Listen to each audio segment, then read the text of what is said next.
Doctor, ¿cuándo se dio cuenta que usted quería estudiar medicina y qué influyó en esa decisión? No era mi primera opción. No era su primera. No, yo anhelaba ser arquitecto y hacer opción por medicina. Cuando llegué a mi casa, que le dije a mi papá que yo había cogido medicina, el padre se puso la mano así en la cabeza. Pero tú te estás volviendo loco. Yo lo debo decir con orgullo. Yo hasta me esclaté para comprarme los 3 libritos de Rubier. De Rubier.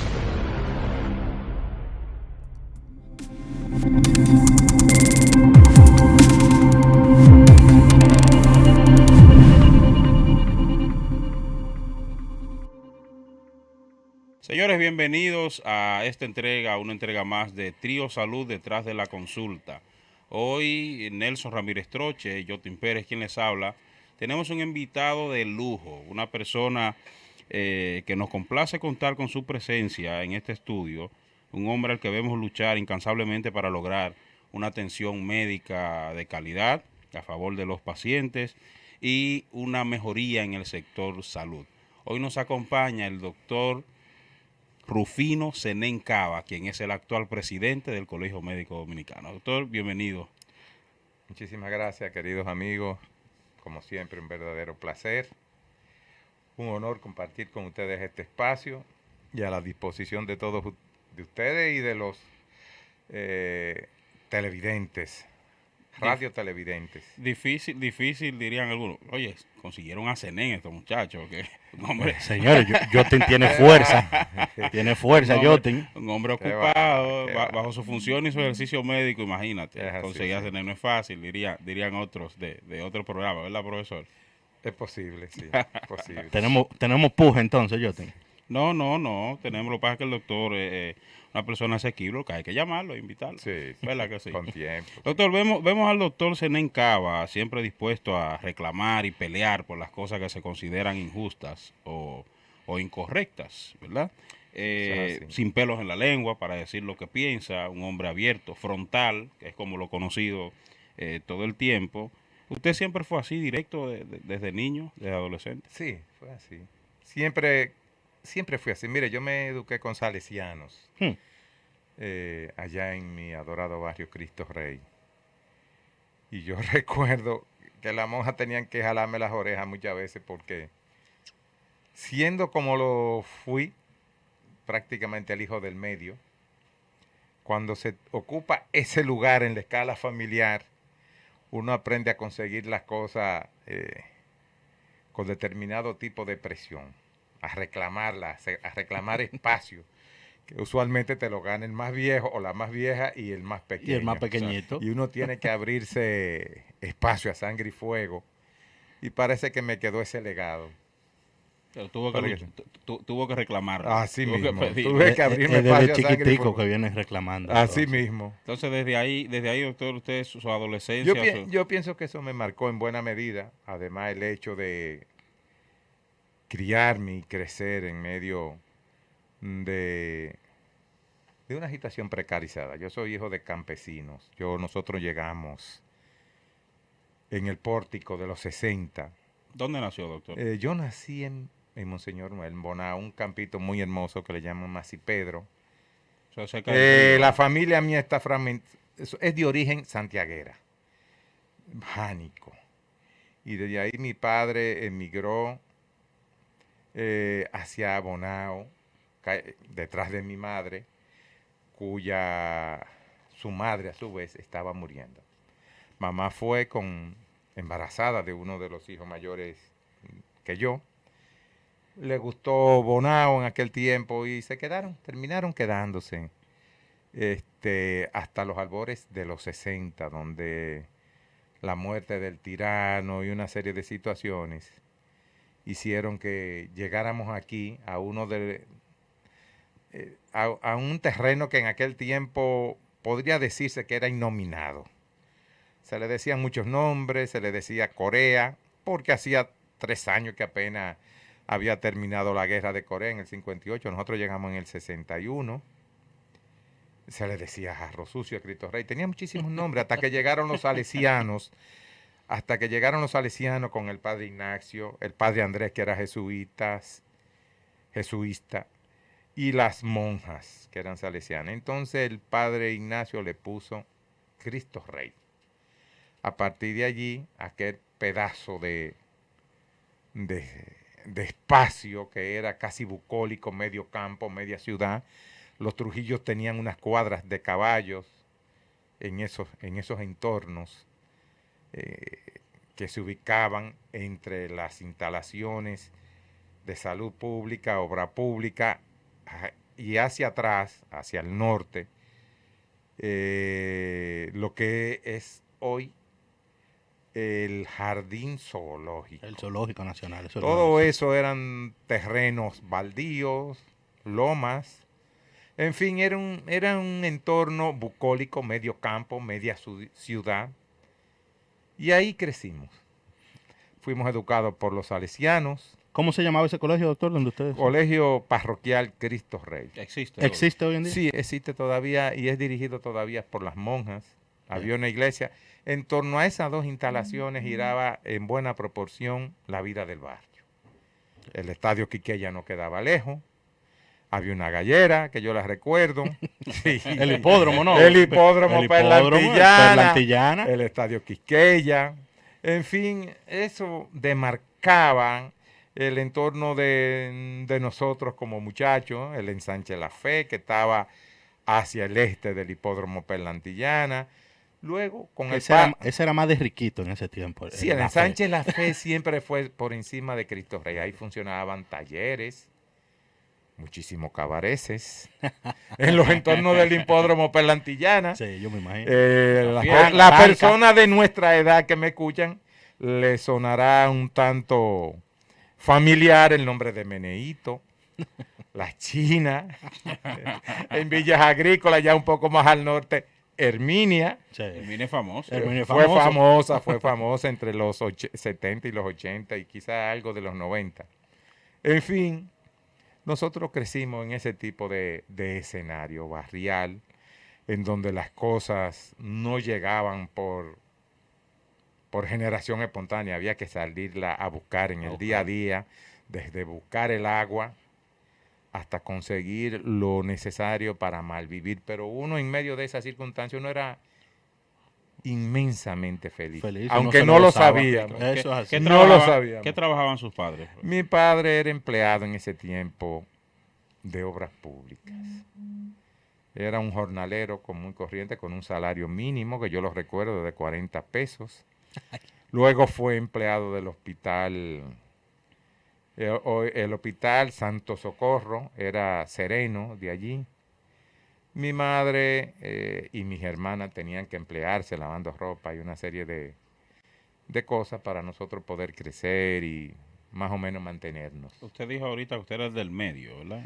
Más o menos el del medio, porque al ¿Cuántos ser 8 no había un medio Eran definido. 8. Éramos 8. Eran 8. Entonces una hermana mía y yo veníamos siendo los del medio.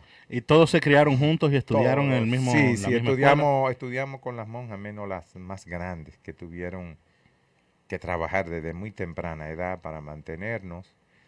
Pero el resto nos criamos ahí, en el entorno de las monjitas y de los padres.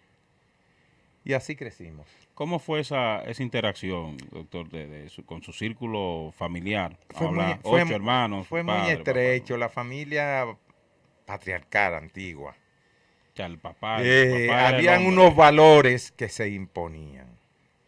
El padre mandaba, ordenaba y la madre acataba, pero también tenía un rol estelar en la crianza. Tempranito teníamos que levantarnos, ir a la iglesia. Yo fui monaguillo durante un tiempo muy largo.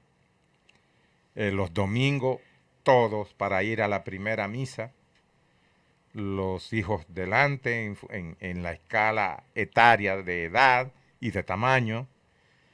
A los varones nos vestían igual a los tres. Mamá compraba una sola tela, un combo. Los pañolitos, nos ponían, pantaloncitos cortos. Nos ponían la misma ropa y las hembras también, que eran de alguna orden de esas religiosas, hijas de María, esto, lo otro, están socorridas entre el mundo de los salesianos. Íbamos a la iglesia, nos quedábamos en el catecismo y ahí en ese entorno desarrollábamos toda nuestra recreación y todo lo que eran nuestras vivencias. Influyó mucho, doctor, esa... Enormemente, en la medida en que los años me han ido pasando, hasta mi forma de escribir es la de las monjitas salesianas. Claro, en ese tiempo escribían lindo, se escribían bonito. imponía la ortografía Palmer. Claro. A base de reglazo y tirones de oreja, usted terminaba escribiendo Palmer. Hoy no se Y la puede. medicina no me logró dañar las letras. Hoy no se puede, doctor, eso... No, que hoy no se escribe, Los hoy chancletazos, no hay la ortografía, garabatografía es lo que hay ahora. Eso es así. No, pero tampoco hay chancletazos ni reglazo. No, ya no. Ya Jalón de puede. oreja. Ya no. Lo Uno graban a no los profesores. sabe si los modernos métodos de psicología han sido para beneficio o para perdición. Pero yo me siento terriblemente orgulloso de cómo fue mi crianza. Claro.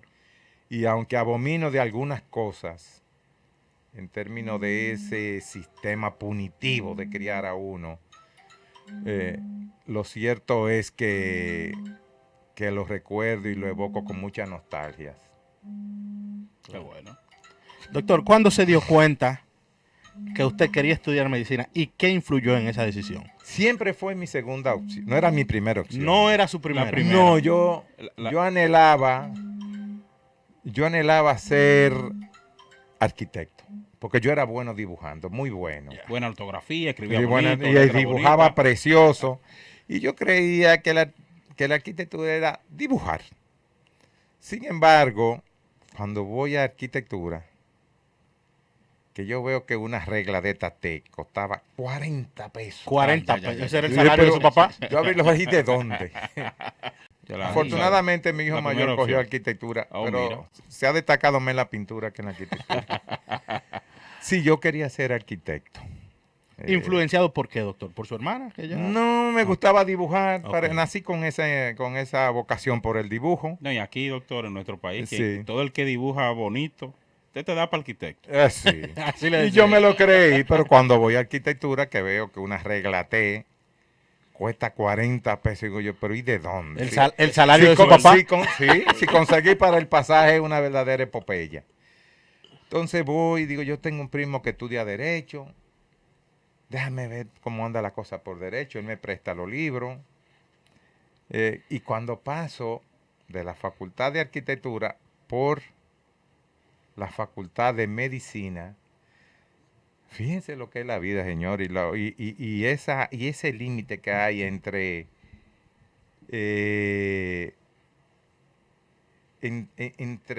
las cosas pequeñas que impactan y tuercen el destino tuyo.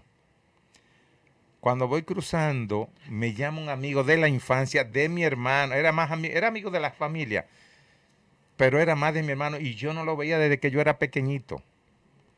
Ese es el doctor Wenceslao Ferreiras, que es uno de los dueños del Centro Integral, que está cerca de la Charles de Gaulle con Mella. Integral. Él es alergólogo, sí, alergólogo. Y él me llama y me conoció. ¿Para dónde estoy yo? Para Derecho, porque tú sabes, yo quería ser arquitecto. ¿Y por qué tú no coges medicina? Bueno, es mi segunda opción. Pero me dicen que es carísima. No, que es carísima. Yo te voy a facilitar los libros. Yo no lo volví a ver jamás en mi vida hasta no hace mucho. O sea, él apareció, El hecho es él que apareció para encarrilar. eso produjo una inflexión en mi vida, en mi destino. Me marcó hasta el sol de hoy. Porque parece que eso era lo que me tenía destinada a la vida, ser médico. Y es aquí que ese tipo de decisión de quedarme ese día ahí y hacer opción por medicina, cuando llegué a mi casa que le dije a mi papá que yo había cogido medicina, mi padre se puso la mano así en la cabeza. Y yo recuerdo que hizo una suerte dio una vuelta, dio una media vuelta, pero tú te estás volviendo loco.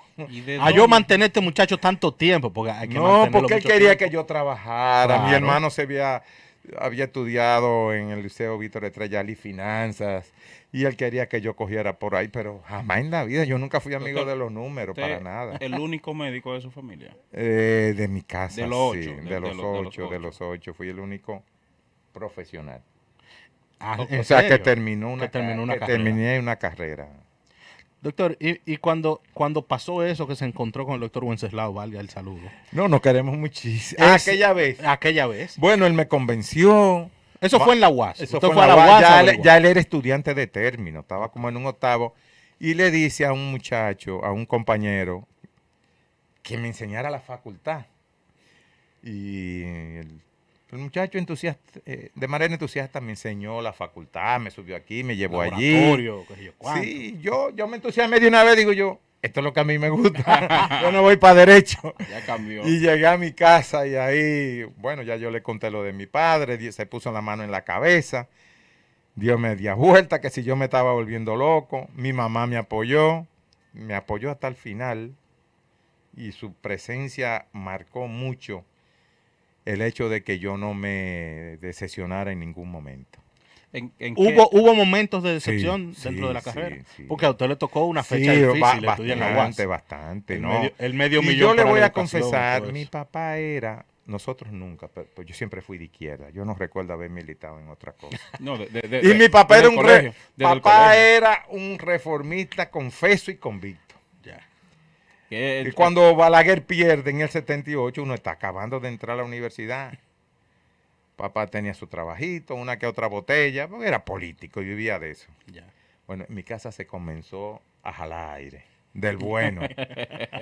Fueron tiempos muy apremiantes. Y usted recién empezando esa carrera. Caramba. Una carrera tan costosa. Bueno, yo lo debo decir con orgullo, yo hasta mezcla tiré para comprarme los 3 libritos de Rubier. de Rubier, los 3 tomos. Yo de Rubier. tuve que tirar mezcla esa vez. Luego Tirar llegué- mezcla, ¿cómo es? Adiós, no, ¿qué? pegar La blog, mezcla, yo- ¿qué? Pegar blog. Tuvo que echar su día pegar ahí. blog, llevar cubeta con la mezcla para poder comprarme esos Para 3 que le primeros. Me compré hasta una guitarrita. Recuerdo yo. Miren, debo de decirle que luego de eso fue 77, 78 perdió Balaguer, vino el 79 ya Guzmán y llegó el Ciclón David. Todas las escuelas públicas se llenaron de damnificados. Y entonces hubo un influjo enorme hacia los colegios privados. Yo recuerdo que me llaman de un colegio del barrio para dar clases, el Rosa de Saronín, 40 pesos mensual. Pues, todo el dinero del mundo. A 20 pesos. Ganaba igual que su papá. Sí. Bueno, cuando llego ya papá ganaba más porque Sí. tú sabes la politiquería. Claro. Entonces cuando voy allá me dicen que tengo que dar gramática. Y yo, ¿qué? Gramática. Y me pongo a leer el libro de Añorga ahí. Y cuando llego, entro después, cerca de diciembre, y le pregunto yo a los muchachos que en qué tipo, que dónde quedó el profesor antiguo de ellos de gramática.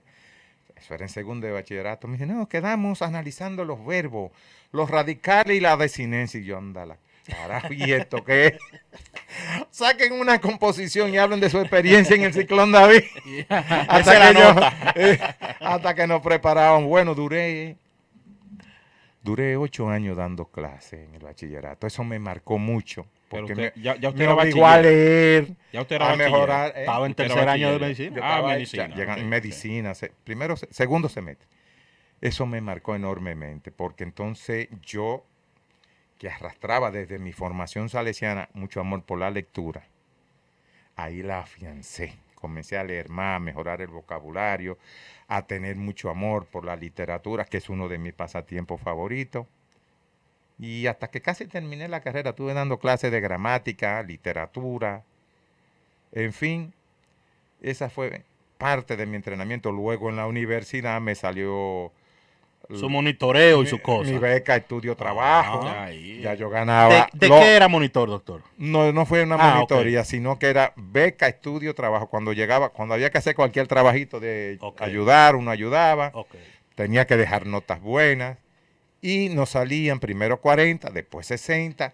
Con los 60 que me subieron después en el colegio, ya eran 120 pesos. Ya. Ya el Ya doctor yo era hasta rico. riquísimo. En Cristo Rey usted era Riquísimo. millonario, Sí, Cristo claro. Rey. Para que lo sepa. Por eso, entonces, ¿en qué año termina la universidad, la UAS? Yo duré lo que se duraba en ese tiempo, 5 años de carrera, a eso se le sumaba el año del colegio universitario. Que es antes el colegio Así universitario. era Ok. antes, Ya. ahora está integrado. Fueron 6 años de carrera. ¿Y en qué momento se decide hacer una especialidad y cuál? Bueno, a mí me gustaba la pediatría.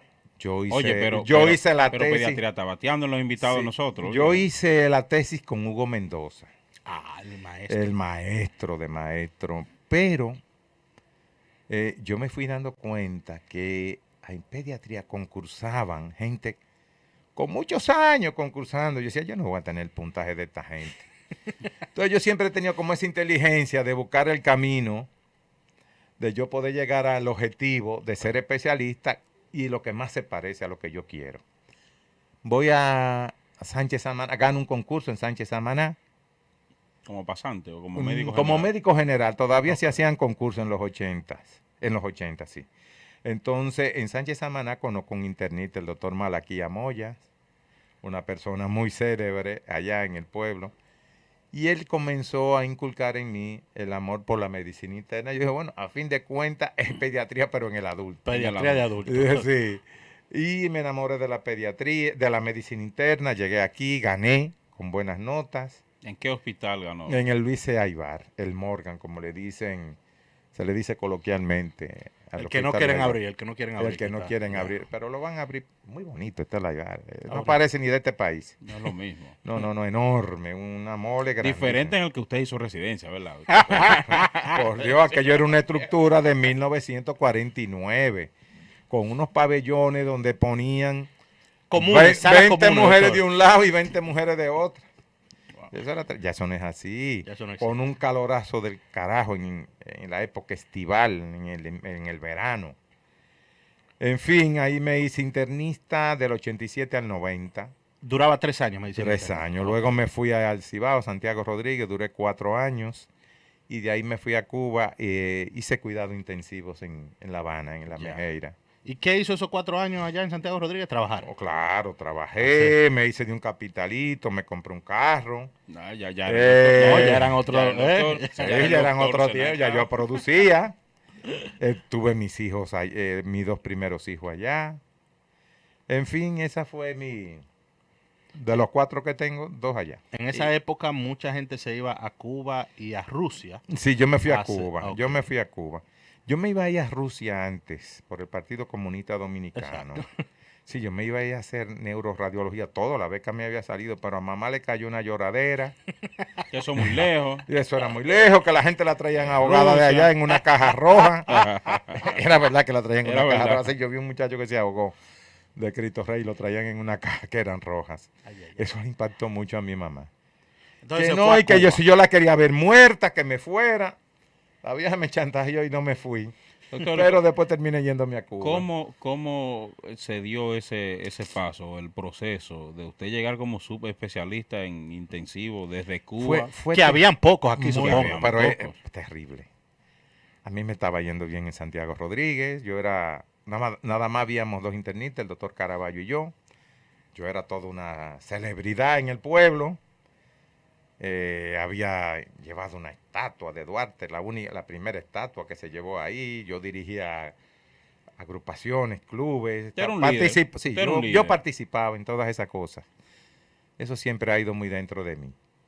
Entonces, cuando llego aquí, que en ningún sitio quieren un intensivista, porque aquí no se sabía lo que era No eso. sabían, exacto. No Solo se resuelven con- sabía. Yo tengo una anécdota. Estamos hablando de qué año. Yo profesor? estamos hablando ¿Cuánto duró en del Cuba, 95. 95. ok. Sí. ¿Cuántos años duró en Cuba? 2 entonces. 3. Uno y pico. Uno y pico. Uno y pico. El intensivo duraba 1. Yo me quedé, después hice una parte de intensivo cardiovascular Ok, y me sirvió para mucho porque estoy en el Instituto de Cardiología. claro. Nelson, perdón, Entonces- el doctor trabaja. Oh, sí. Hoy como presidente del colegio médico. Ah, el no, doctor yo trabaja. todos vamos los a llegar ahí días ahora, no te amanezco apures. en el Instituto de Cardiología Doctor amanece. trabajando. Vamos a ver, vamos a llegar ahí, no te Hace apures. servicio. Bueno. Para que no se confundan. Entonces, cuando llego, aquí no conocen los cuidados intensivos. Ni Yo les rec- interesaba eso. Ni tampoco. ¿qué le iba a interesar? Tú le hablabas a la clínica, mire, yo soy intensivista, esto y lo otro. Para en ese tiempo estar en intensivo eran poner en un monitor de esos que hacían pip, Ujú. pip, a una gente atrás. Y yo dije, caramba, este sacrificio que yo hice, ahora volver para mi campo de nuevo. Me engañaron muchísimo. Una vez me pusieron a amanecer 8 días con un señor, con un Guillain Barré, que lo sacamos vivo en el antiguo centro de pediatría y especialidades. No nos dieron un centavo. Ay, Uno durmiendo hasta en el suelo, por Dios. No nos dieron un solo centavo. esa era La la no- clínica en nos ese momento, doctor. engañaron, mire. Decepcionante. Y muy decepcionado. Yo me quería ir para mi campo. Yo tenía un carrito que lo dejé aquí, un Datsun 210. Lo puse hasta conchar. Sí, lo puse hasta conchar porque uno no se podía dejar morir y yo Claro. tenía hijos. Ya tenía hijos. Bueno, luego con el paso del tiempo me llamaron del Centro Médico UCE, donde hasta el sol de hoy yo laboro allá, me voy, vuelvo, pero yo siempre tengo las puertas abiertas allá. Y me fueron llamando de otros sitios. Inicié en el Moscoso Pollo, que había ganado un concurso. Como intensivista, Me fui ¿verdad? abriendo espacio, sí, como intensivista. En fin, que me fue pasando el tiempo y parece mentira, pero ya vamos para 30 años después de eso. Ya vamos Wow. para 30 Ha años. de pasado ejercicio. mucha agua por debajo de los amos, Verdad. por debajo del puente. Abrió, Duarte. empezó en el Moscoso Puello que ganó un concurso. ¿Le Sí. interesó o se hizo? No lo sé. Yo ¿Le llegué- interesó abrir una escuela de intensivo en el Moscoso Sí, Puello? cuando vine de Cuba sí, pero tuve ciertas oposiciones. Ok. Pero entré a intensivo, siempre di clase, fui coordinador 2 veces de la residencia de medicina interna, luego fui jefe de enseñanza durante 2 periodos consecutivos. Todo eso en el Moscoso Puello. Todo eso en el Mocoso Puello. Me invitaban de otras residencias a dar clase como profesor invitado. Habían pocos intensivistas. Muy Claro, poco. había muy Yo tenía poco. que entrenar internistas, que les gustaba el área. Eso ahora usted dice que tuvo oposición para la creación. Habían ¿Qué? personas que no entendían, prefiero soslayar Ah, ok. eso. Igual que hay ahora, yo. Tú me vas a hablar. Yo cojo igual la que entrevista ahora, para mí. sí. Siempre que hay cosas nuevas, tú encuentras gente como que se Sí. opone. Yo cojo la entrevista para mí. Te Sí, digo que ahora hay de eso eso también. es una cultura de la gente. Creo que en el mundo entero es así. Ah, Cuando tú traes nuevos conocimientos, nuevas inquietudes, que tú rompes esquemas, que tú rompes estereotipos, claro. eso genera oposición. Aquí y en Pekín. Eso pasa en todo el mundo. Lo que tú no tienes que hacer es, si tú estás convencido de que lo que tú estás haciendo es para bien y tú crees que va a resultar, echa el pleito. Claro. Echa el pleito. Para- Así. Bueno, definitivamente se dieron las condiciones para que la residencia arrancara en el 2019, De intensivo. la de intensivo. O sea, eso es Yo una subespecialidad. Yo la asumí, yo la preparé, yo la trabajé y arrancamos. Yo fui su primer coordinador y este año va a graduar su primera promoción de intensivista, porque por esto de la colegiación yo tuve que abandonar la coordinación. Perfecto. Así ha sido parte de mi trajinar en el mundo de la medicina y de la docencia. Doctor, desde allá, 95, usted vino de Cuba, ¿verdad? Como médico Sí. intensivista, hasta el día de hoy, 2022. ¿Entiende usted que se ha avanzado mucho? ¿Entiende usted que nuestro sistema de salud ha ido acorde con los avances que conlleva el transcurrir del tiempo desde allá hasta acá? Bueno, la salud es todo un sistema. Estamos atrasados, muy atrasados en algunos aspectos, pero en términos técnicos, a nivel privado, obviamente aquí se ha avanzado muchísimo. Yo estuve hoy en la celebérrima villa de Salvaleón de Higüey, provincia de la Altagracia. Y yo estuve en una clínica modesta. Pero déjeme decirle, en esa clínica hay un resonador, 2 tomógrafos. Yo vi un laboratorio que no tiene nada que envidiarle a ninguno de los laboratorios paradigmáticos de la capital, que todo el mundo sabe cuáles son los 2. Yo vi un laboratorio allí grandísimo que se hace todo. Marcadores para cáncer, se hacen pruebas hormonales, se hacen todas las enzimas. En fin, yo quedé gratamente impresionado de cómo la medicina, sobre todo la parte privada, ha avanzado en el país. Por ejemplo, un pueblo distante como Valverde Mao, tú te encuentras también con un escenario parecido. 2 tomógrafos, cada clínica con un tomógrafo. Cuando aquí se formaron, yo te recuerdo que todavía en el 85 yo hice la tesis con Hugo Mendoza, le dije, Ujú. yo hice la tesis en microcefalia, los niños que salían con la cabecita chiquita. Y nosotros teníamos, porque fue que buscar 40 pesos, ayudar a las familias que tenían niños con la cabeza chiquita, hacerle una tomografía en el único tomógrafo que había en la capital, que era el de Paliza, en diagnóstica. Costaba 40 pesos una tomografía.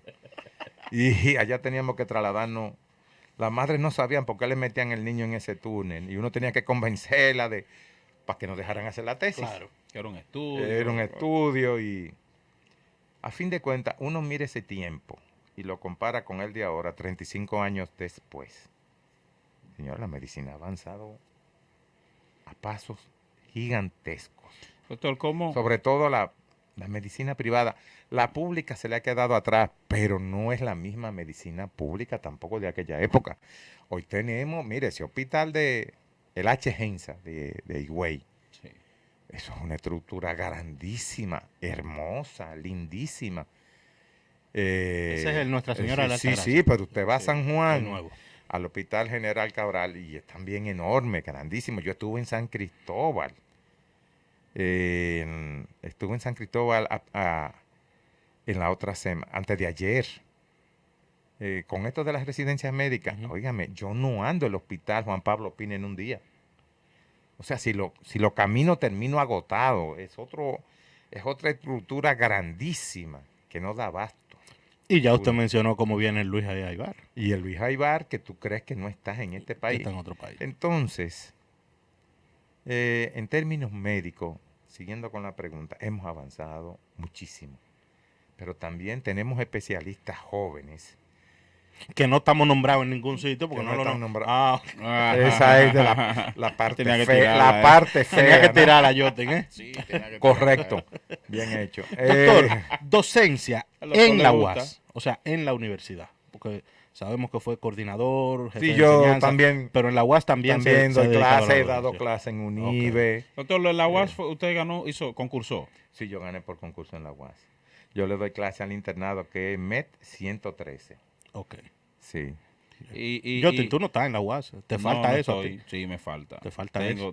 Está en planes. ¿Está en planes? Sí, claro. Hay que aprovechar el tiempo, Eso, ¿verdad? es, Por eso. es difícil entrar a la UAS. No, lo que pasa es que por concurso. Por concurso. No es que es difícil, es que por concurso. Por concurso. Ese Ya. es el problema. Ok. Por eso se lo encuentra difícil.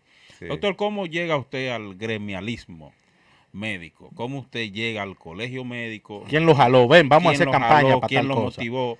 Y que lo ha hecho presidirlo en Miren, varias ocasiones. como yo le dije, mi papá era Reformista. reformista. No, su papá de era, tomo y lomo. su papá era que en su casa era lo que diga Lo Balaguer. que diga Balaguer. Sí, señor, sí, señor.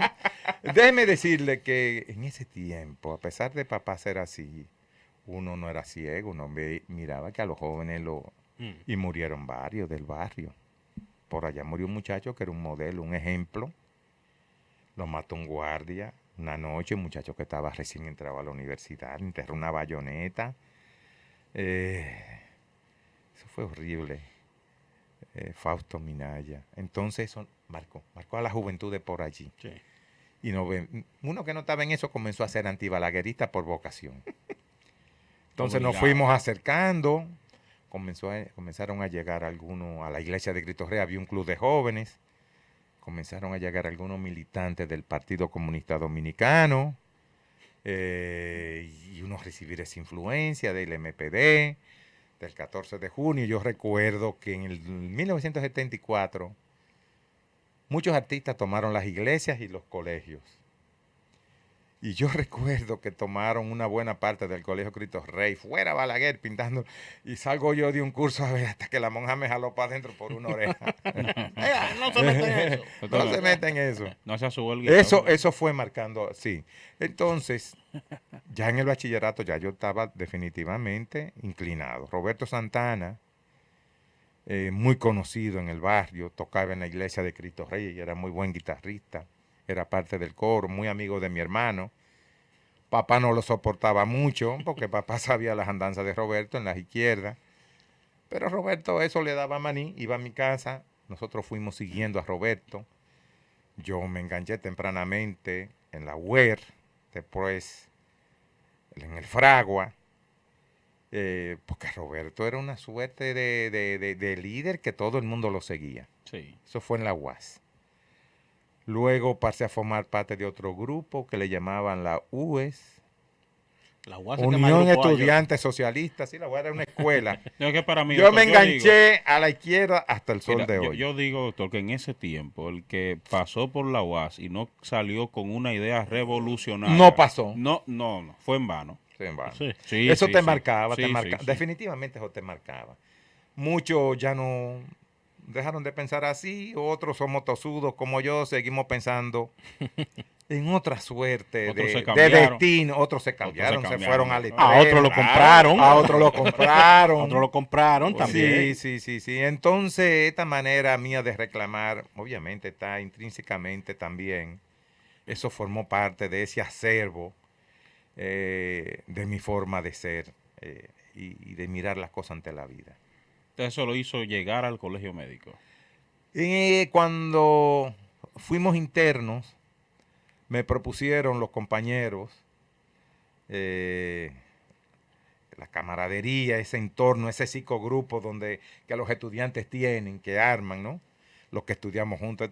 Pero tírate a la UNAIME, la Unión Nacional de Internos de Medicina. Bueno, gané en la UNAIME. Ah, sí. Me enganché. Sí, Yo fui secretario sí, general de tú UNAIME. ves, yo fui en 1984, 1985 fui presidente del UNAIME, luego quedé en la directiva de los pasantes, luego fui presidente de los médicos residentes en el 88, 89. Luego me fui para Santiago Rodríguez. Allá no fui nada durante 4 años, pero sí estaba siempre agitando. Me botaron del hospital porque me metí en un movimiento que se llamaba Que se vaya ya para las elecciones de 90. Me botaron y no me recogieron más nunca. Me fui para Cuba. Cuando vine en el 96-97 me propusieron para que fuera presidente del distrito. Gané de una vez. Fui 3 veces presidente del distrito. ¿Con quién como presidente del colegio? Era con- la AMD cuando Con Eusebio Garrido, Ok. con Waldo Suero, 2 veces presidente del distrito. Ok. Así las cosas, en el 2009, 2010, todos ustedes recuerdan cuando se dijo que yo le había dado una pecosada a un director de hospital, Sí. que yo no se la diera el que estaba atrás de mí, pero había que decir que era Zenén Cava, que era violento, para Comunista. descartarme porque yo era que estaba en el carril, Comunista. sí, comunista, yo era que estaba en el carril de adentro para ser presidente, pero en vez de hacerme daño, Eso lo que le dio fue fuerza. pueblo, sí, este pueblo se inclina siempre por los mártires. Sí. Y entonces gané en el 2009-2011, gané la presidencia. Luego de eso me mantuve dando clases, esto, lo otro, hasta fui electo durante la pandemia como el gremialista del año. Estaba yo en la UCE con un afectado de COVID, que luego tuve 2 meses en la plaza con un ventilador en modo CPAP. Vamos a llegar ahí, doctor. Y después que salí de ahí, yo todavía en cama, saturando 60 y pico bagualdo, y me dice que si me interesa ser presidente del colegio, me digo, pero este tigre se está volviendo. Pero tú no ves que casi me Yo muero. yo estoy batallando contra unos pulmones fibróticos igual. Waldo, ubícate después. Sí. Bueno, ahorita vamos a hablar de ese episodio, pero ahí comenzó, y es aquí que de nuevo estamos en las líderes gremiales de nuevo. ¿Cuál ha sido, doctor, su mayor reto como presidente del colegio médico? Su mayor preocupación o su mejor finalidad, vamos a decirlo de esa manera, porque usted viene de ser presidente del distrito, bueno, comenzó por la UNAIME, médico pasante, es decir, usted ha pasado todas las escalas que lleva hasta llegar a ser presidente del colegio médico. Mire, Su mayor preocupación o su finalidad para dirigir el gremio médico. yo creo que la salud no puede ser un negocio, como sistema. Donde quiera hay salud privada, donde quiera. Claro. En Cuba no, pero cuando el Estado se monta en el carro de la privatización, significa que del dolor ajeno, usted, que está compelido por la Constitución, artículos 61 y 62, dentro de sus deberes a darle salud a este pueblo, y usted comienza a prohijar el negocio, ya ahí las cosas no pueden, ni deben, ni van a ir bien. No van bien. No van bien. Entonces, yo creo que el Estado debe de prohijar atención de calidad y sobre todo humanística, con calidez para la gente. Y no todavía lo vimos recientemente con unos préstamos que está facilitando el gobierno al sector privado. Ahí vamos para allá, doctor. Yo no creo que Y vamos yo para creo, allá. yo creo, Yo estoy buscando dónde yo buscar mi creo parte. que este pueblo debe ser depositario de un modelo de salud verdaderamente humanístico, solidario, que piense menos en lo pecuniario, en lo mercantil, que piense menos en el negocio. Digo, desde el punto de vista estatal, y que piense más en la salud como un servicio que se le debe dar a una nación para que esté sana. Este es un país de gente enferma, nada más hay que ver los indicadores. Sí. Nada más hay que ver los indicadores. Es un país que come mal, lo que comen, porque hay una parte que casi no come, que se pasa el día jalando aire y quizás hace una sola comida en el día. Pero la parte que come desbalanceado, con aceite de mala calidad, muchos carbohidratos. Lo que aparezca, Lo doctor. que aparezca, porque es así, es lo que aparezca. Porque tú vas a los supermercados o a los mercados y el salario te da para poco, para muy poco. Entonces, el Estado debe de preocuparse por esa situación. Indicadores de mortalidad materna infantil altísimos, altísimos que no debieran, es cierto. El hecho de estar atendiendo extranjeras aquí ha disparado esos indicadores, pero antes de eso teníamos estadísticas verdaderamente horripilantes en relación al concierto de naciones de América. Teníamos estadísticas de mortalidad infantil y materna altísimas. Cifras de hipertensos y de diabéticos altísimos. De obesidad. De Por la obesidad, nube ni se diga. también. Entonces, en función de esas cosas, el Estado tiene retos grandísimos por delante y debe abocarse a discutir un nuevo plan decenal de salud. En el 2012 se promulgó la ley 1201, que era la END, Estrategia Nacional de Salud, mediante la cual el Estado tenía que ir subiendo dentro del presupuesto. En este año, por ejemplo, debió haber invertido un 4.5% del Producto Bruto Interno y todavía apenas Estamos por el 2 todavía. saca el 2%. Rayando el 2. Ya nos hemos quedado atrás. Pero el pueblo no se empodera, doctor. en No, eso. Aquí lamentablemente. no empoderamos para lo Para de el la 4%. educación, lo del 4%. Para el 4%. Nosotros se dio estamos mambo. haciendo esfuerzo desde un mecanismo de lucha que se llama Por una Seguridad Social Digna. Y estamos haciendo de tripas corazón para ver si la gente crea entusiasmo, si se motivan y podemos avanzar discutiendo una nueva ley de seguridad social que piense más en los derechos de la gente y menos en los negocios. Pero se lo digo con toda honestidad, es terriblemente difícil. Es difícil, ¿verdad? Es difícil. Doctor, volviendo al plano personal, ¿qué disfruta hacer Zenén Cava en sus tiempos libres? Si es que lo tiene. Si es que tiene, porque está. Tengo 2 horas en la noche, lo cojo para ver Rusia Today, Telesur, Oye, Rusia Today. algo de Deutsche Welle, que es la emisora alemana, porque hay que sopesar. No, honestamente, no me gusta perder el tiempo viendo a CNN, eso es muy tóxico. Pero sí te puedo ver, por ejemplo, la televisión española, la televisión Doctor, francesa y la alemana. ¿Y usted no ve televisión dominicana? Sí, yo veo en la mañana, veo varios programas. Su serie, su película, Sí, ¿no ve? sí, veo algunas películas de Netflix, sobre todo los fines de semana. Me encantan los temas que tienen que ver las películas con buenos paisajes. Me encantan mucho las vaqueradas.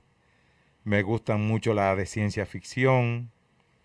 Me gustan mucho las comedias argentinas, son excelentes. Ahora mismo les recomiendo que vean Granizos, que la vi en Netflix, me reí muchísimo, pero es una película aleccionadora. Me gusta mucho. Yo vi una película de esas que fueron nominadas, que no ganó, creo que se llamaba, qué sé yo, qué del perro. Ahora no recuerdo el título, de Netflix. Muy buena película. me encantan las películas buenas y con actores buenos. ¿Y la música, doctor? Yo, ¿Qué escuchas en yo el soy carro? un pobre, ustedes no lo van a creer, pero la monja a mí me enseñaron a escuchar música clásica.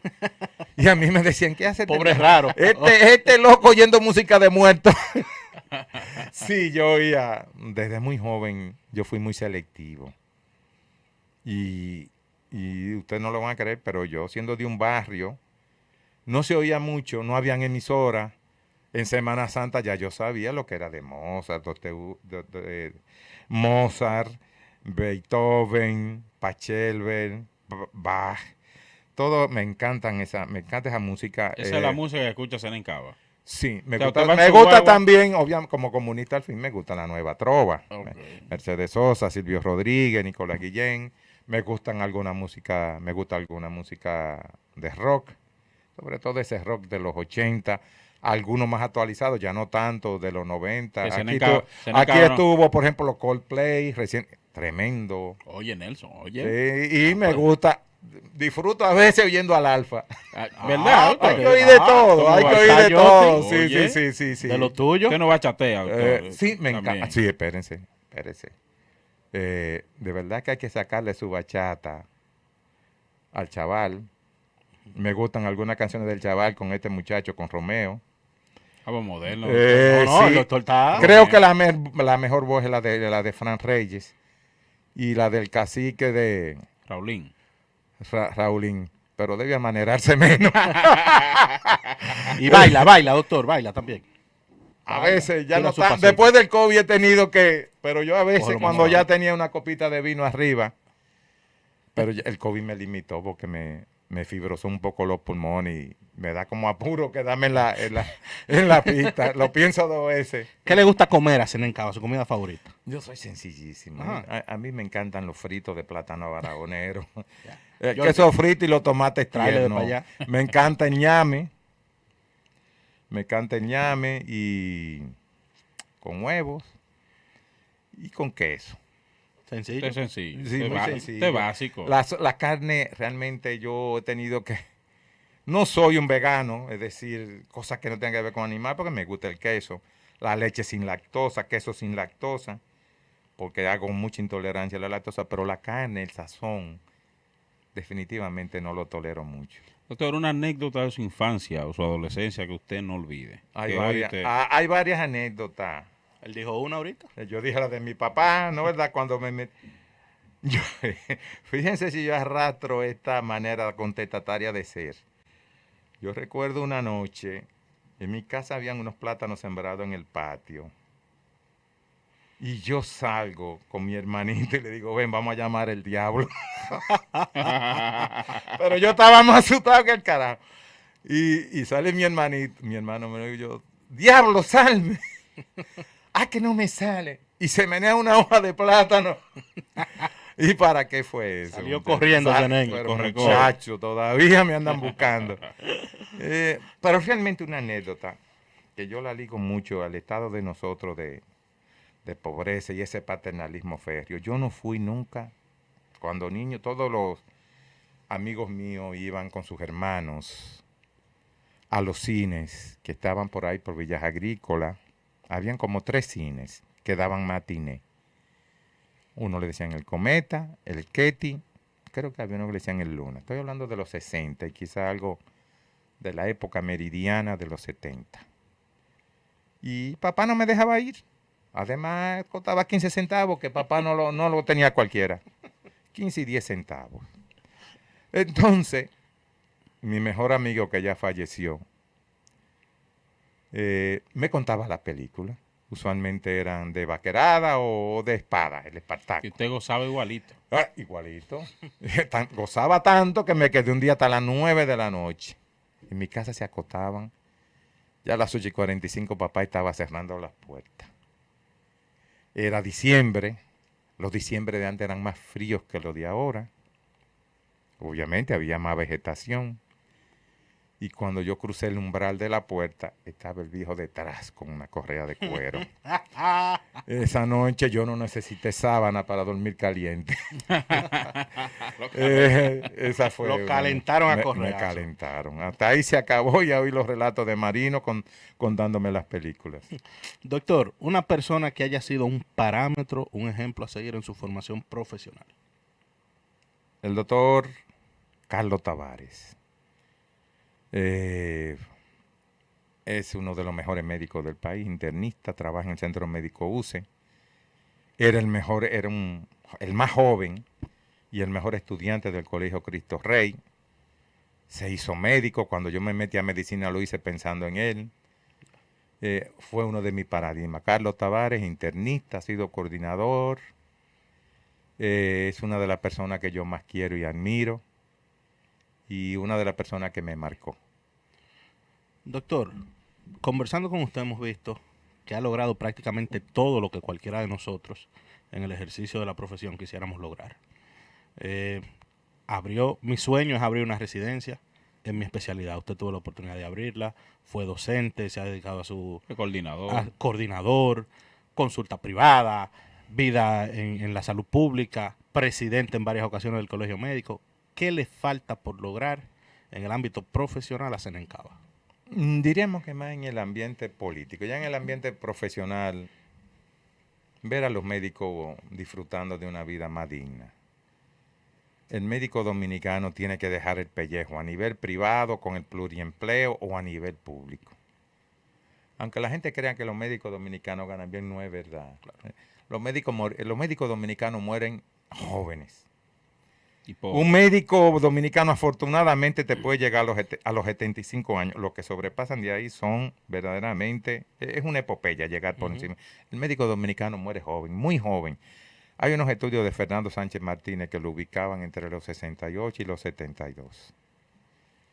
Y es porque la ansiedad que le genera el producir en el día a día, ahora eso le genera más ansiedad, porque temen ser glosados, timados por la mal llamada ARS. Ay, Nelson, oye.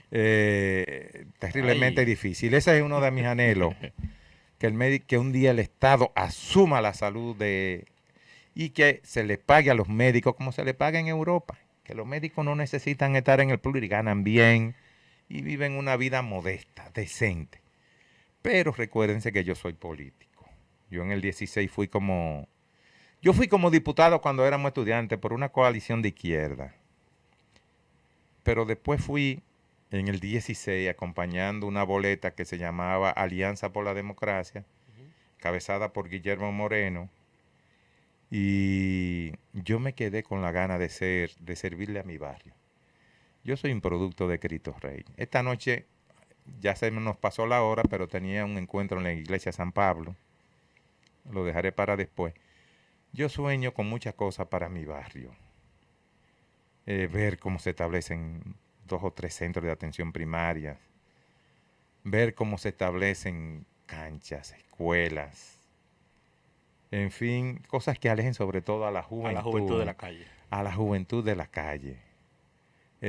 No con la represión, no con los maltratos, sino llevándolo paulatinamente y con educación y orientación hacia senderos mejores que le marquen un porvenir más promisorio. Eso yo lo deseo mucho. Amén. Que Dios me le dé vida y salud para que lo vea lograr. Tú sabes. Pero yo siempre tengo este problema, Liz es nuestra productora. Jotin no se atreve a hacer las preguntas que él sabe que tiene que hacer. Porque ahora hay un tema Caliente.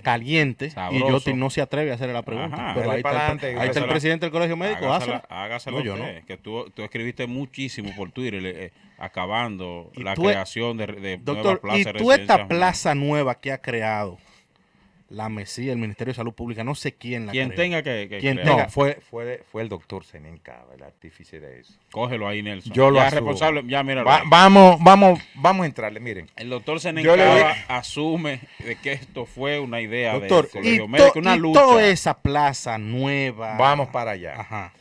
Mire, el tiempo ha cambiado, el mundo ha cambiado. Yo les decía a ustedes que yo estuve hoy en Higüey y que visité un hospital grandísimo, enorme, el H. Heinz, que se quiere decir Hospital General. General, sí, la Altagracia. Y que tiene al lado el Hospital Materno Infantil, Nuestra Señora de la Altagracia, que se llama así también.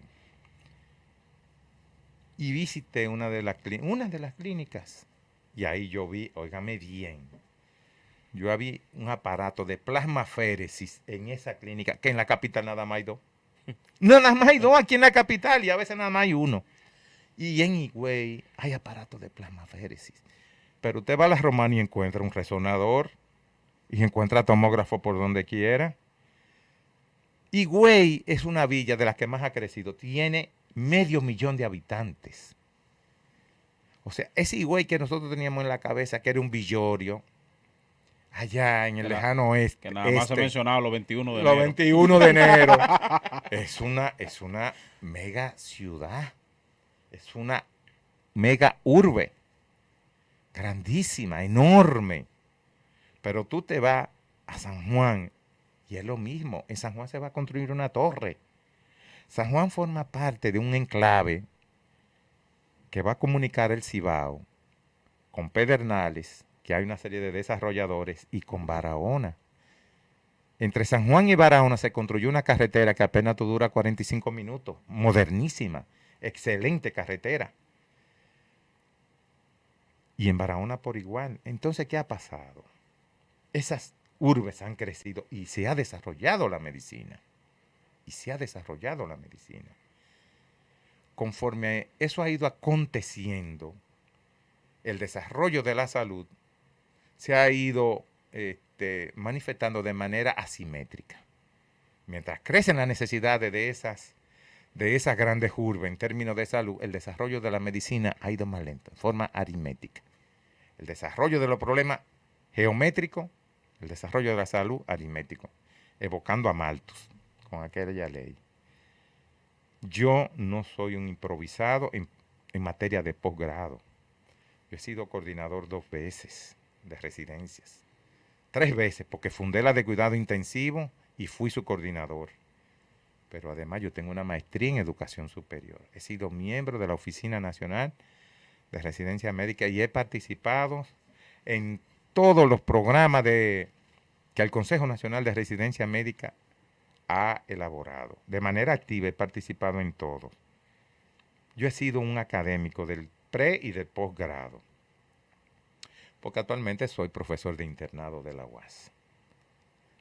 Cuando yo voy a esos pueblos durante la campaña, comienzo a ver factibilidades. Le pregunto a los compañeros por la población, los asuntos demográficos de cada ciudad. ¿Cuántos pacientes llegan a emergencias? ¿Cuántas son las emergencias obstétricas? ¿Cuántos partos hay por día? ¿Cuántas cesáreas? ¿Cuántas emergencias quirúrgicas hay? ¿Cuántas emergencias pediátricas para irme orientando? Y voy haciendo comparaciones con la de aquí. ¿Cuántos médicos especialistas hay en ginecotetricia? ¿Cuánto hay en cuidado intensivo? ¿Cuánto hay en medicina interna? Y me iba empapando de esos parámetros sanitarios. Obviamente, yo dije, llegó la hora. Porque la vida es el hombre y las circunstancias que la acompañan. Entonces yo dije, llegó la hora de romper paradigma. El concepto viejo, geocéntrico, de que solamente la capital y Santiago pueden producir especialistas, hay que de alguna manera confrontarlo. Aquí hemos tenido residencias, como las residencias del padre Villini, que han tenido que salir a hacer romerías por otros hospitales. La del Morgan también. La del Morgan, que lo cerraron. En su momento las del Mocosos Puello. En fin, y nadie ha dicho, vamos a cerrarlas. Cuando yo me hice médico, recuerdo que cuando roté por el Robert Reed, pedíle a Sor, no sé si era Sor Mireya que se llamaba. En el Robert Reed había una monjita que era la que tenía que ver con los rayos X. Y había que hacer una verdadera procesión desde temprano. detrás de esa mojita para que te permitiera una placa. Para que te permitieran una placa, porque era así cerrada. Ustedes no vivieron la época de las jeringuillas de plástico esterilizadas, ni los guantes esterilizados. Eso pasaba en cirugía, en pediatría, en todas las residencias. En la maternidad La Altagracia, cuando yo roté en los 84, sí, yo vi muchísima episiotomía sin anestesia. Y nadie osó decir... ahora tú, yo. Nadie osó decir cierren la residencia de ginecobstetricia. Había un solo sonógrafo. Había un solo médico haciendo la laparoscopía. Lo recuerdo como ahora mismo. En el Robert Reed, yo llegué a ver, en la maternidad de Altagracia llegué a ver días, cuando fui interno, que no se hacían hemogramas, se hacía un hematócrito y tipificación, más nada, y cruce. Hubieron días así.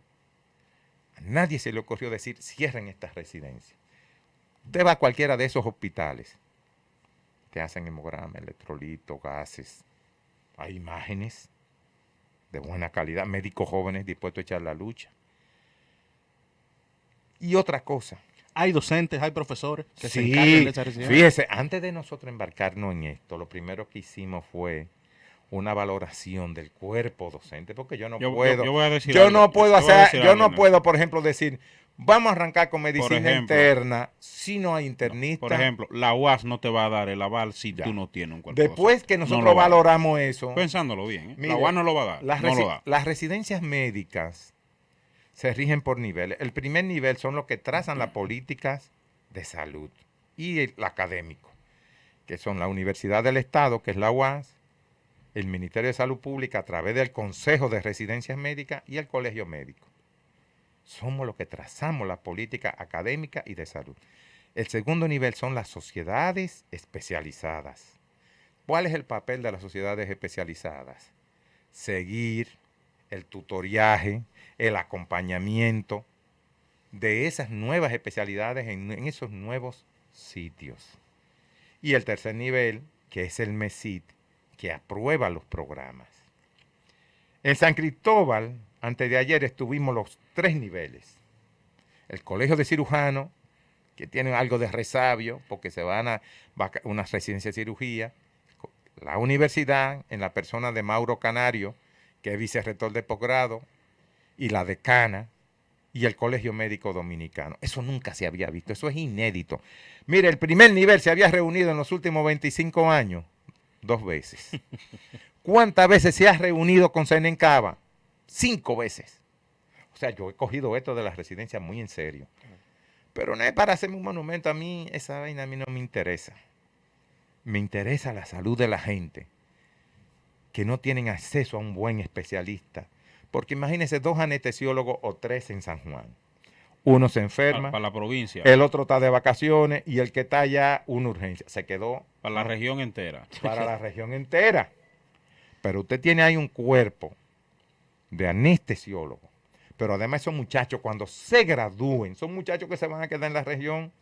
¿Por qué lo digo? Porque es lo que ha pasado en San Francisco, donde hay una residencia de medicina familiar y emergenciología. Se han quedado por ahí. En las comunidades cercanas, Cotuí, Pimentel, Guaranas. Es lo que ha pasado en San Pedro con la UCE, que produce emergenciólogos, que produce médicos familiares, creo que está produciendo ginecólogos. Esos muchachos usted los encuentra ¿dónde? En La Romana, en Atomayor. Esos médicos que se forman en esos sitios no vienen para la capital. Ahora 4 años por ahí.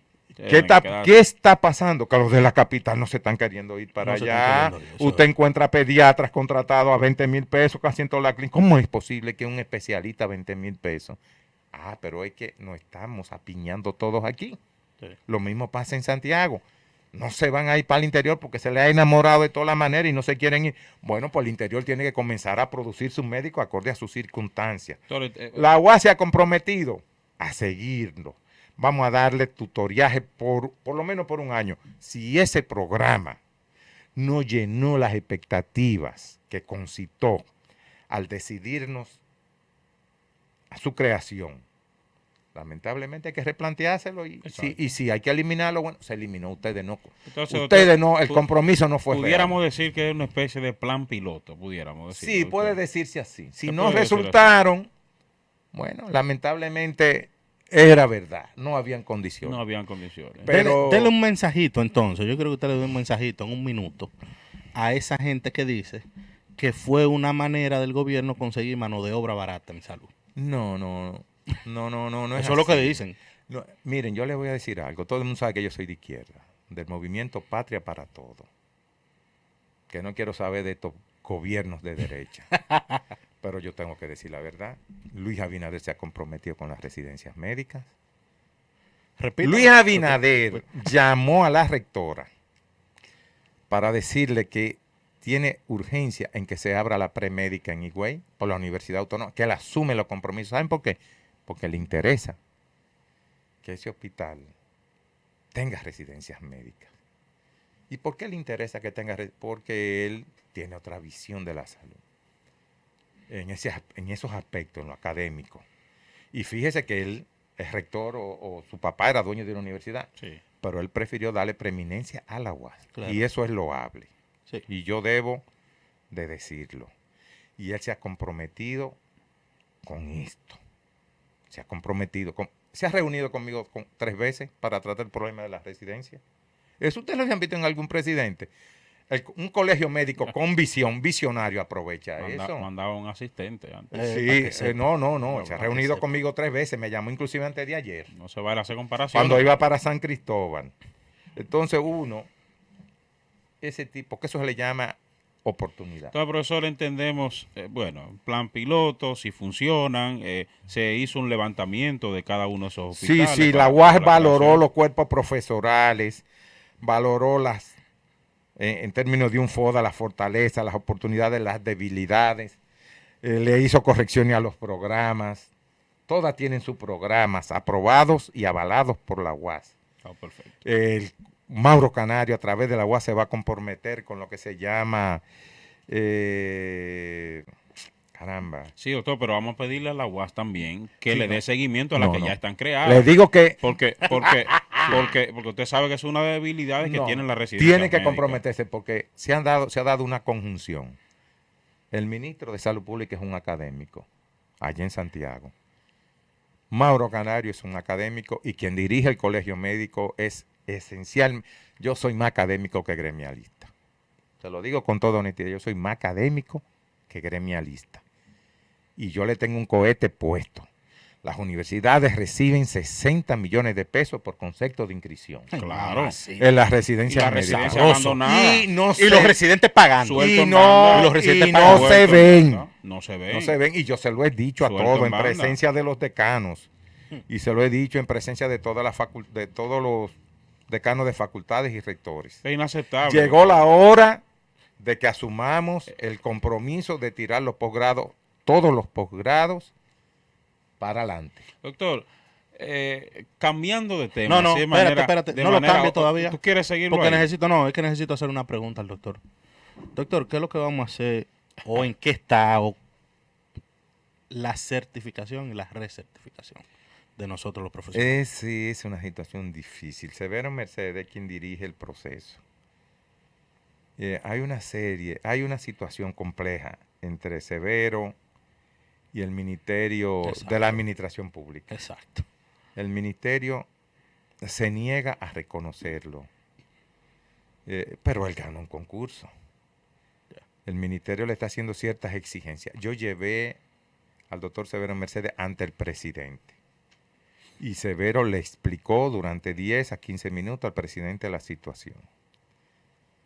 El hecho es que no se ha querido asumir la situación del CONAREN, como se le llama, Ujú. Consejo Nacional de Recertificación Médica. Con todo lo que esto implica, nos dieron un local, pero todavía no se le está pagando a Severo. Ni se asumen todos los compromisos, sobre todo de orden económico que conlleva esto. Claro. El CONAREN ha estado funcionando en el colegio médico porque nosotros le estamos prestando nuestras oficinas, se le surte la electricidad, los servicios, hasta las hojas donde escriben se las estamos dando nosotros. Pero hasta el momento no ha podido entrar a funcionar con toda la de la ley porque de alguna manera el gobierno no quiere asumir algunos compromisos. Esa es la verdad. Doctor, ya concluyendo esta entrevista tremenda con el doctor Zenén Cava, a quien agradecemos por estar con nosotros acá y acceder a este tipo de conversatorio. No es más una entrevista, no, es un conversatorio lo que hemos tenido hoy. Doctor, su experiencia con el COVID. Sabes que cuando comenzó la pandemia y que nos chocó, tantas personalidades que se infectaron con el COVID, que se agravaron con el COVID, que diario escuchábamos, fulano, murió fulano, ¿qué tenía? COVID.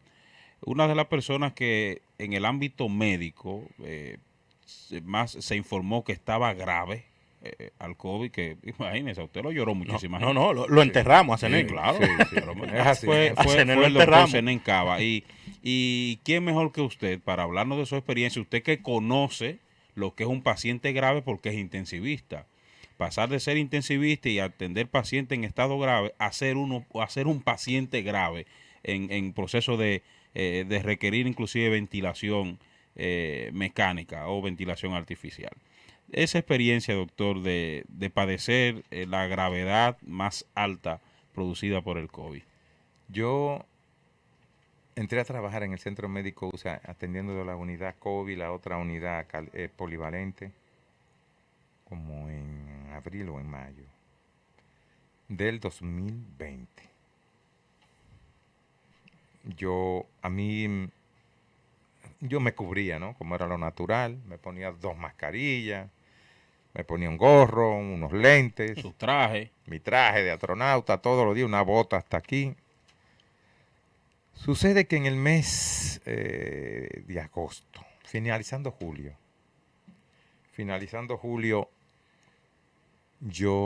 me toca atender un paciente, un señor obeso, grandísimo, intubarlo, porque ya estaba prácticamente colapsando. Intubo el paciente, lo pongo boca abajo. Recuérdense que se usó mucho poner a los pacientes en posición prono, y era verdad que mejoraba la mecánica ventilatoria muchísimo. Voy a ayudarle a unos compañeros que están haciendo una traqueotomía en un cubículo y me dicen que el señor se despertó, el que yo acababa de intubar, que había dejado boca abajo, y que se sacó el tubo. Yo cojo para allá, volteando el señor boca arriba para reintubarlo. Se me cae el casco. Posteriormente, con la mascarilla, se me humedecen los lentes y yo hago así y me los bajo para poder ver cómo lo intubo. Me bajo los lentes que estaban ahumados porque tenía que intubar a este tipo. Se sacó el tubo y estaba sedado, se iba a morir rápido. Cuando lo voy a intubar, el tipo comienza a toserme encima. Tosió. Yo tenía 2 mascarillas. Yo dije, me jodí. Si es verdad que esto entra por la mucosa ocular, me jodí. Y realmente me contagió. Yo terminé de intubarlo rápido, dejé a un asistente, terminando de fijarle el tubo, y yo voy a lavar los lentes con jabón y a lavarme las caras. Pero parece que el virus penetró rápidamente. El hecho es que al cabo de 5 o 6 días, ya estoy teniendo síntomas. Un dolor de cabeza que yo sabía que no era convencional y malestar general. Voy al centro médico UCE, me ingresan, tenía una febrícula trivial, duró 10 días en la UCE, interno. Leve, con síntomas muy leves. Al cabo de 10 días me despachan para mi casa. El día que me despacharon, al 10º día, esa noche me dio duro, mucha fiebre, mucha tos, que no me había dado tos, mucho dolor de cabeza. Y entonces al otro día yo vuelvo a la UCE. Me hacen una radiografía, una tomografía. tenía el pulmón tomado en 2 sitios. La primera vez no tenía lesiones, ya tenía el pulmón tomado en 2 sitios. Me hacen una gasometría. Estoy saturando, pero yo me siento bien. Tengo una saturación de 65% y me dejan. A partir de ahí fui empeorando. Yo era jefe de intensivo. Yo hablo con el doctor Jorge Soto. Me dice el doctor Jorge Soto, ¿cómo vamos a hacerlo ahora? Porque tú eres jefe de todos estos intensivistas. ¿Cómo tú le vas a dar órdenes a ellos si tú vas a ser paciente? Entonces, valoraron trasladarme a la Plaza de la Salud.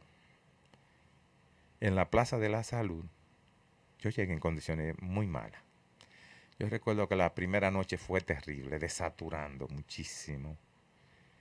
Allí recibí las atenciones de una cantidad de compañeros tremendamente solidarios. Me toleraron, porque yo soy intensivista y yo quería darle órdenes allí. Yo mismo me pegaba el ventilador en modo CPAP y empeoré muchísimo. Los 2 pulmones, había que verlo. Yo en algún momento que ustedes me traigan, vamos a hablar de eso. Prácticamente yo soy el más sorprendido que yo haya salido vivo. Los 2 pulmones estaban tomados totalmente. Totalmente. Yo todavía tengo fotos de esa tomografía. Y saturando, con la máquina de ventilación apenas llegaba a 85. Y cuando me lo quitaba caía a 58, 55. Wow. Bueno, yo debo de decir que hubo una vez que yo estaba constipado. O sea, no podía evacuar. Yo no comía gran cosa tampoco. Lo que bebía era avenas, poquita cosa. Pero quería evacuar. Me ponen un enema y honestamente yo perdí. Presionando para evacuar, no pude. Perdí el conocimiento. Y yo admito, a mí tuvieron que sacarme las heces. Obviamente yo perdí el conocimiento. Yo desaturé. Me dicen que me puse como una berenjena, desperté con el ventilador puesto. Lo entubaron, doctor. No, CPAP. porque Ok. a mí se me iba el pulmón derecho, había colapsado. Yo lo supe. Y yo me hacía así, coño, pero yo tengo una neumotora. Pero yo estaba tan hipóxico y dicen que el mal comido no piensa.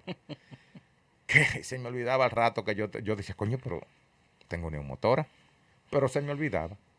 Se me olvidaba el evento por la hipoxia. Entiendo. Sí, por la hipoxia. Entonces, Víctor se había muerto una semana antes Ay, detrás de mí. Ay, sí.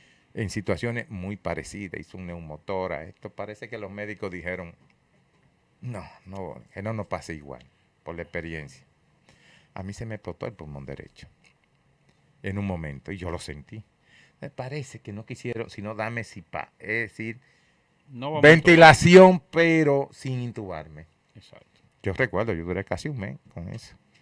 A la larga, yo creo que a mí me despacharon porque ya no había, era verdad, ya no había más nada que Ya hacer. no había más que Yo no hacer. avanzaba. Entonces me despacharon para mi casa. Yo recuerdo que cuando yo me apié del carro, yo perdí el conocimiento. Mi hija, que es médico, me puso la mascarilla y yo desperté como a las 2 horas. Entonces, fueron días difíciles. Un tanque se acaba, me ponen otro, un tanque se acaba. Al 4.º día yo fui sacando de mí, haciendo esfuercito. Después me fui a la sala, caminando.